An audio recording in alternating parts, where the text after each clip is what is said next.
வெண்ணிலா மன்னிச்சா உனக்கு உயிர் பிச்சை உண்டு, இல்லனா அவளே உனக்கு சங்குதான்.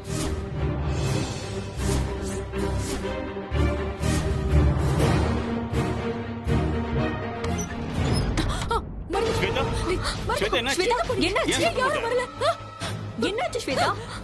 செத்தனா பொழைச்சனு பாக்க வந்தீங்களா? என்னாச்சு ஸ்வேதா? ஏன் இப்படி பேசுற? கட்டில படுத்திருந்த என்ன அந்த சித்ரா கீழே இழுத்து போட்டு கழுத்துல சுருக்கு கயிறை மாட்டி ஃபேன்ல தொங்க விட்டு கொல்ல பார்த்தா. கடைசியில வெண்ணிலா கால்ல விழுந்து எல்லா தப்பையும் ஒத்துக்கோ, இல்லனா மறுபடியும் உயிரை எடுத்துருவேன், அதுக்காக தான் உயிர் பிச்சை கொடுத்திருக்கேன்னு சொல்லிட்டு போயிட்டா. இதோ இதோ இந்த கயிறு தான் என் கழுத்துல மாட்டி விட்டு அப்படியே தொங்க விட்டா. என்ன நான் கனவு கண்டு உளர்ற மாதிரி இருக்கா? நம்பலனா மருது இந்த போட்டோ பாருங்க.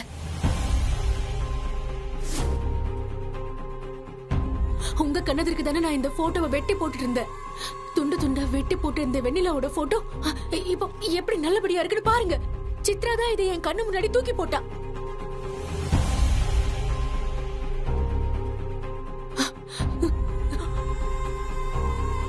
என்ன ஸ்வேதா பண்ண போற இப்போ? சித்ரா சொன்ன மாதிரி வெண்ணிலா கால்ல விழுந்து எல்லா தப்பையும் ஒத்துக்கிட்டு உனக்காக அவகிட்ட உயிர் பிச்சை கேட்க போறியா?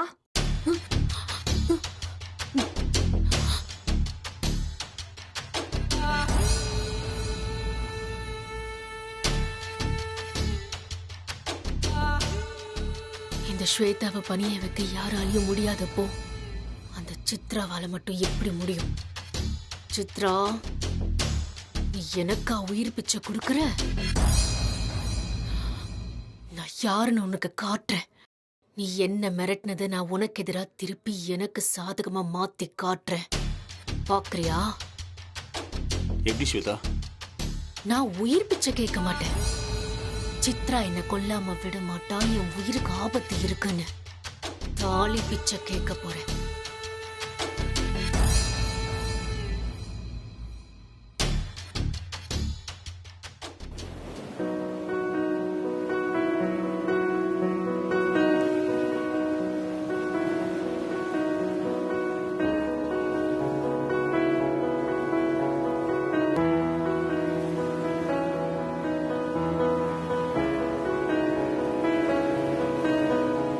என்னம்மா இது?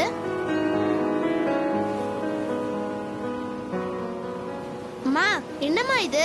வலம்புரி சங்கு இதுக்கு பேரு. ரொம்ப அபூர்வமானது.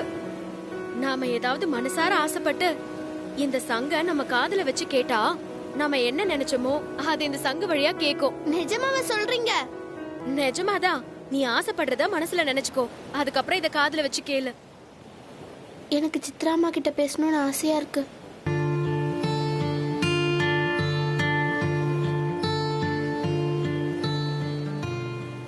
ருத்ரா, ருத்ரா, நீ நல்லா இருக்கியா? நல்லா இருக்கேன். இங்க பாரு, அப்பா, வெண்ணிலா அம்மா இவங்கெல்லாம் என்ன சொன்னாலும் உன் நல்லதுக்கு தான் சொல்லுவாங்க. அதெல்லாம் கேட்டு நீ நல்லபடியா நடந்துக்கணும். அம்மா எப்பவும் உன் கூட தான் இருப்பேன், சரியா? சரிம்மா, நீங்க சொன்ன மாதிரியே நான் கேக்குறேம்மா. ஐ லவ் யூ மா.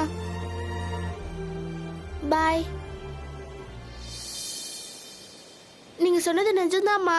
சித்ராமா என்கிட்ட பேசினாங்க, நானும் அவங்க கிட்ட பேசினேன். சரி, உத்ராவும் ஒரு தடவை பேசட்டும். நீ யார்கிட்ட பேசணும்னு நினைக்கிறியோ அவங்கள மனசுல நினைச்சுக்கிட்டு இத காதுல வச்சுக்கிட்டு கேளு, சரியா? நானும் அம்மா கிட்ட தான் பேச போறேன். உத்ரா, உனக்கு தான் அப்பா அம்மா யாருன்னு தெரியாதுன்னு சொன்ன, அப்புறம் எப்படி பேசுவ? எனக்கு தெரியாதுன்னு தானே சொன்னேன். அம்மா இல்லாம இந்த உலகத்துல யாருமே இல்லைன்னு எங்க ஸ்கூல் டீச்சர் சொல்லிருக்காங்க. எங்கேயோ இருக்க அம்மா கிட்ட நான் பேசணும்னு ஆசைப்படுறேன். அவங்க குரல் கேக்குதான் நான் பாக்குறேன். ருத்ராவோட அம்மா தான் எனக்கும் அம்மான்னு நான் மனசுல நினைச்சுக்கிறேன். ஏன்னா எனக்கு எங்க அம்மா யாருன்னே தெரியாது. சித்ரா அம்மா கிட்ட பேசணும்னு ஆசைப்படுறேன். நீ அதை நிறைவேத்தி கொடு, சரியா?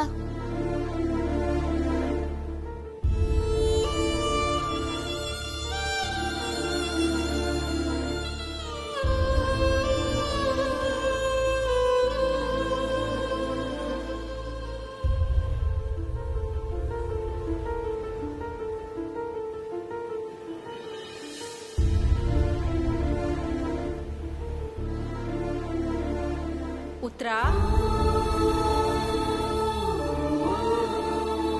நான் தான் சித்ரா அம்மா பேசுறேன். நீ நினைச்ச மாதிரி நானும் உனக்கு அம்மா தான், நீயும் எனக்கு பொண்ணுதான். உன்னை நான் மனசார என் பொண்ணாதான் நினைக்கிறேன். முத்தரசன் அப்பா, வெண்ணிலா அம்மா, இவங்க தான் உன் குடும்பம். ருத்ரா உன் கூட பிறந்தவ மாதிரி, அவளை நீ நல்லபடியா பாத்துக்கணும், புரியுதா? சரிம்மா, நீங்க சொன்னபடியே கேக்குறேம்மா. நீங்க என்கிட்ட பேசினதுல எனக்கு ரொம்ப சந்தோஷம். ஐ லவ் யூ மா. என்னாச்சு? ஏன் இவ்ளோ கண் கலங்குற? அம்மா கிட்ட பேசுனியா? ஆமா பேசினேன். அம்மா யாருன்னே தெரியாதுன்னு சொன்ன, இப்ப யார்கிட்ட பேசின? நான் பேசினது சித்ரா அம்மா கிட்டன்னு சொன்னா கண்டிப்பா ருத்ரா கோவப்படுவா, பொறாமப்படுவா. அதனால வேற வழி இல்ல, அவகிட்ட இதை மறைச்சுதான் ஆகணும். நான் என் அம்மா கிட்ட தான் பேசினேன். அப்படியா? யார் குரல் கேட்டுச்சு? யாருமே என்கிட்ட பேசல. பேசின மாதிரி நானே நினைச்சு பதில் கொடுத்தேன். அதானே பார்த்தேன், உனக்கு தான் அம்மாவே கிடையாது, அப்புறம் எப்படி பேசிருப்பாங்க? இருந்தாலும் எனக்கு ஒரு சந்தேகம். ஏய், யார்கிட்ட பேசணும்னு சொல்லு. ஏய் நில்லு. ஏய் பாத்து பாத்து உத்ரா.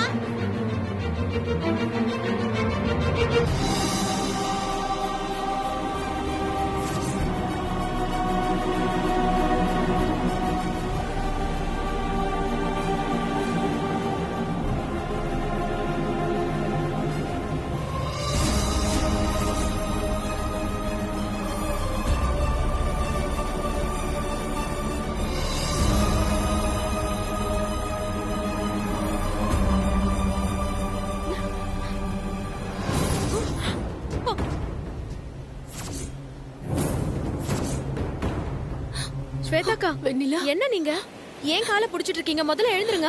நீதான் வெண்ணிலா என்ன காப்பாத்தணும். எப்படியாவது என்ன காப்பாத்து. தயவு செஞ்சு சித்ராக்கா கிட்ட இருந்து என் உயிரை காப்பாத்து வெண்ணிலா. நான் தான் உங்களை ஏற்கனவே சித்ராக்கா கிட்ட இருந்து காப்பாத்திட்டேனே. இல்ல வெண்ணிலா. என்ன சொல்றீங்கக்கா? முத்து மாமா உடம்புல இருந்து சித்ராக்காவை வெளியேத்திட்டோமே, இனிமே பயம் இல்லையே. நீ மாமா உடம்புல இருந்து தானே வெளியேத்தின, ஆனா சித்ராக்கா இந்த பூமியில தானே இருக்காங்க. புரியலக்கா. நேத்து நைட்டு சித்ராக்கா என்ன பண்ணாங்கன்னு தெரியுமா? நான் தூங்கிட்டு இருந்தப்போ திடீர்னு யாரும் என்ன பெட்ல இருந்து தள்ளி விட்ட மாதிரி இருந்துச்சு.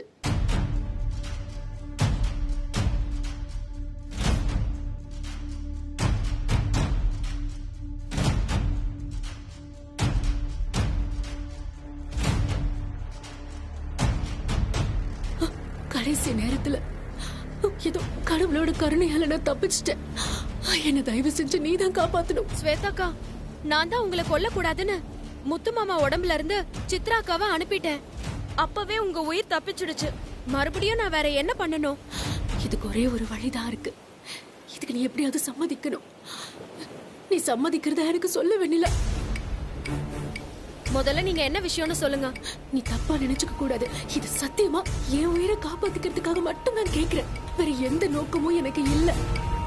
முத்தரச மாமா மட்டும் அவர் கையால என் கழுத்துல தாலி கட்டிட்டு அது போதும் எனக்கு. ஆமா வெண்ணிலா, சித்ரா அப்பதான் என்ன எதுவும் பண்ண மாட்டா. ஏன்னா தாலி கட்டினதுமே நான் முத்தரச மாமாவுக்கு பொண்டாட்டி ஆயிடுறதுனால அதுக்கப்புறம் அவளால என்ன கண்டிப்பா கொல்ல முடியாது. என் உயிரை காப்பாத்திக்கிறதுக்கு இருக்கிற ஒரே ஒரு வழி இது மட்டும்தான் வெண்ணிலா. அது நீ நினைச்சா மட்டும்தான் நடக்கும். பிளீஸ் இங்க பாரு வெண்ணிலா, நீ வேற எதுவும் தப்பா யோசிக்காத. மனசார நான் சொல்றேன், நீ பேசினா மட்டும்தான் முத்தரச மாமா என் கழுத்துல தாலி கட்ட ஒத்துக்குவாரு. அவரோட எனக்காக பேச வெண்ணிலா.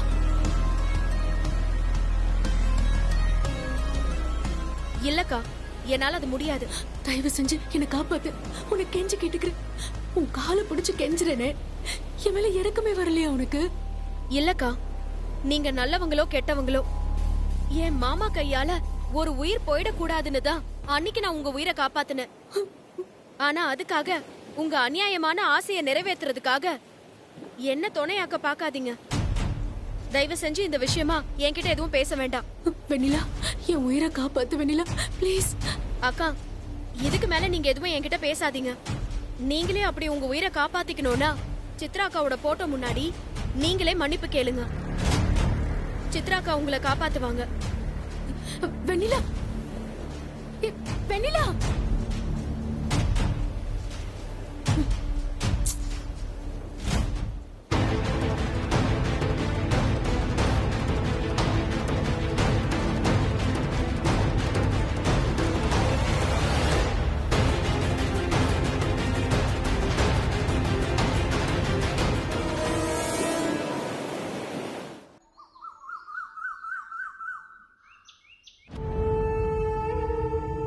நம்பூதிரி சாமி, நம்பூதிரி சாமி எங்க போயிட்டாரு?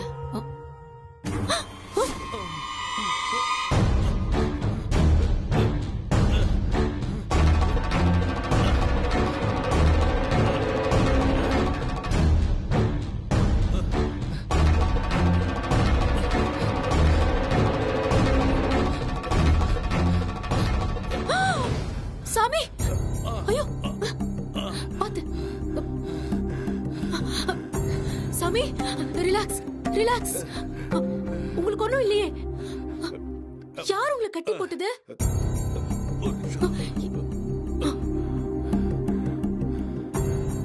நம்பூதிரி சாமி, என்ன ஆச்சு?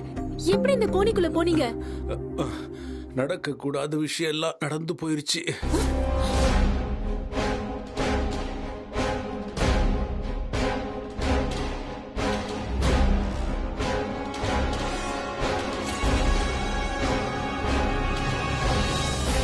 வீட்டுக்குள்ள நரவாடை அடிக்குதே, தப்பான வாடையா இருக்கே. இந்த வீட்டுக்கு கெடுதல் நினைக்கிற யாரோ இந்த வீட்டுக்குள்ள இருக்காங்க. அது யாரா இருக்கும்?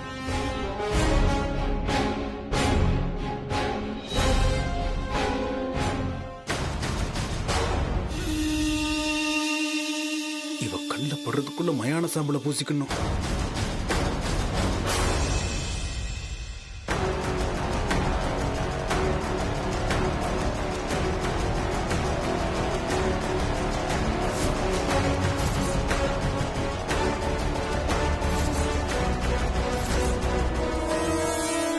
இந்த நம்பூதிரியோட வாடை தான் அடிச்சிருக்கு.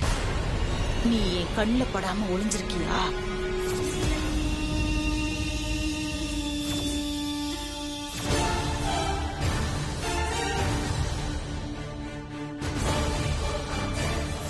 ஹே நம்பூதிரி, எவ்ளோ தைரியம் இருந்தா இதே வீட்டுக்குள்ள ஒளிஞ்சிருந்து இந்த வீட்டுக்கு எதிரா பூஜை பண்ணுவேன். ஸ்வேதாக்கு துணையா இருக்கிற உன்னை கொல்லாம விட மாட்டேன்டா.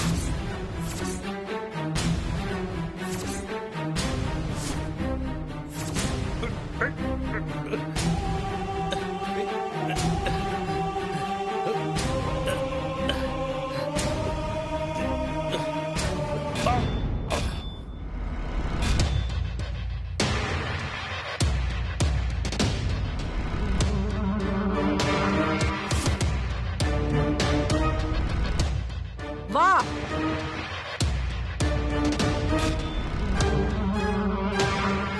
வா.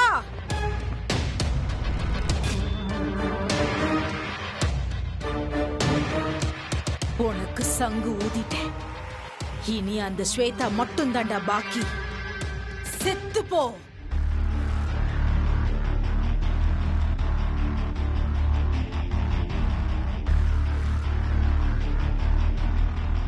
இவ்ளோ மந்திர தந்திரங்களை கத்துக்கிட்ட உங்களுக்கு இந்த நிலைமையா? நான் மூச்சு பயிற்சி எடுக்கிறதுனால கொஞ்ச நேரம் மூச்சு அடக்கி போன மாதிரி இருந்ததுனால தான் நான் என் உயிரையே காப்பாத்திக்க முடிஞ்சது. சித்ராவோட ஆவேசம் கணக்கில் அடங்காம இருக்கு. நான் மட்டும் அப்படி பண்ணலைன்னா சித்ரா என் உயிரை எடுத்துட்டு தான் அடங்கி இருப்பா. விடு. நீ போன காரியம் என்னாச்சு? வெண்ணிலாவை பார்த்து தாலி பிச்சை கேட்கிறேன்னு போனியே, அது நடந்துச்சா? எல்லாம் நடந்துச்சு. நீங்க சொன்ன மாதிரி வெண்ணிலா கிட்ட நாடகம் மாதிரி தான் பேசினேன். ஆனா அவ கரை கண்டவளா இருக்கான். என் நாடகத்தை நம்பவே இல்லை. என்ன சொல்ற? ஆமா நம்பூதிரி சாமி. சித்ரா என் உயிரை எடுக்க வரமாட்டா, நான் பொய் சொல்றேன்னு சொல்லிட்டா. நான் விடாப்பிடியா இல்ல என் உயிருக்கு ஆபத்து இருக்குன்னு சொன்னதுக்கு அவ என்ன சொன்னான்னு தெரியுமா? என்ன? சித்ராவோட போட்டோக்கு நான் பூ போட்டு பூஜை பண்ணி சித்ரா கிட்ட நான் மன்னிப்பு கேட்கணுமா. அப்படி மன்னிப்பு கேட்டா சித்ராவே என்ன மன்னிச்சு விட்டுட்டு போவான்னு திமுறா சொல்லிட்டு போறா அவ. என்ன சொல்ற சுவேதா? என்னால நம்பவே முடியல. நம்புறதும் நம்பாததும் பிரச்சனை இல்ல. இப்போ நான் சித்ரா கிட்ட மன்னிப்பு கேட்கிற நிலைமையை என்னால கற்பனை கூட பண்ணி பார்க்க முடியல. ஃபர்ஸ்ட் ஆஃப் ஆல் அந்த சித்ரா என்ன மன்னிக்கவும் மாட்டா, என் உயிரை எடுக்காம விடவும் மாட்டா. சித்ரா என்னையும் அடையாளம் கண்டுபிடிச்சிட்டா. நான் தப்பிச்சுட்டு உயிரோட இருக்கேன்னு தெரிஞ்சா என்னையும் கண்டிப்பா கொல்லாம விட மாட்டா. அதுக்கு முன்னாடி நான் சித்ராவை அழிச்சாகணும். அப்படி செஞ்சாதான் நீ நினைச்சதை சாதிக்க முடியும். அது எப்படி முடியும்? நம்ம ரெண்டு பேரையும் கொல்லாம விட மாட்டேன்னு அவ வெறி பிடிச்சு அலையறாளே. தாயா இருந்தாலும் பேயா இருந்தாலும் குழந்தை பாசத்துக்கு முன்னாடி கண்டிப்பா அடங்கித்தான் ஆகணும். அந்த விஷயத்துல நாம இறங்கி அடிச்சா சித்ரா கண்டிப்பா அடங்கிருவா. அப்படின்னா ருத்ரா உத்ரான்னு 2 குழந்தைகள்ல சித்ராவுக்கு பிறந்த குழந்தை எது? ருத்ராதான் சித்ரா வயத்துல பிறந்தவ. அந்த ருத்ராவை மட்டும் தூக்கிட்டா போதும். அதுக்கப்புறம் அந்த குழந்தை பாசத்துல சித்ரா நாம சொல்றதெல்லாம் கேட்பா. ஆனா குழந்தைய தூக்கிட்டோன்னு தெரிஞ்சா அவ ஆவேசம் இன்னும் அதிகமா தானே ஆகும். எப்படி அவளை அடக்க முடியும்? முதல்ல ருத்ராவை தூக்கணும். அவளை நம்ம கட்டுப்பாட்டுக்குள்ள கொண்டு வந்து நான் வரைய போற மந்திர சக்கரத்துக்குள்ள அவளை உட்கார வைக்கணும். அதுக்கப்புறம் சித்ராவை வர வச்சு அவ கண்ணு முன்னாடி அவ குழந்தைய காட்டணும். சாமி, இதெல்லாம் நடக்குமா? கண்டிப்பா நடக்கும். ஏன்னா சித்ரா குழந்தைய காப்பாத்துறதுக்காக துடிப்பா. ஆனா அவளால அந்த மந்திர சக்கரத்துக்குள்ள வரவே முடியாது. உள்ள இருக்கிற ருத்ராவாலையும் வெளியே வர முடியாது. ருத்ரா உயிரோட இருக்கணும்னா 2 கண்டிஷன் இருக்குன்னு சித்ரா கிட்ட சொல்லணும். முதல் கண்டிஷன், சித்ரா நம்ம 2 பேரையும் கொல்லக்கூடாது. 2வது கண்டிஷன், சித்ராவே வெண்ணிலா கிட்ட பேசி முத்தரசனை உன் கழுத்துல தாலி கட்ட வைக்கணும். இதுதான் என் திட்டம். எப்படி இருக்கு? நல்ல திட்டமா தான் எனக்கு தோணுது. நான் உடனடியா ருத்ராவை போய் தூக்கிட்டு வரேன். வேண்டாம், அது ஆபத்துல போய் முடியும். நீ தூக்க வேண்டாம். ருத்ராவை எனக்கு அடையாளம் காட்டு, ஞான அவளை தூக்கும். நீ அந்த முத்தரசனை போதை கேசில உள்ளத்துல ஒளிய பாரு. வெண்ணிலா நின்ற கால்ல கதறி அழுவா. இன்னொரு பக்கம் சித்ரா எந்த கால்ல கதறி அழுவா. அப்புறம் நீ நினைச்ச மாதிரி நின்ற காரியம் நடக்கும்.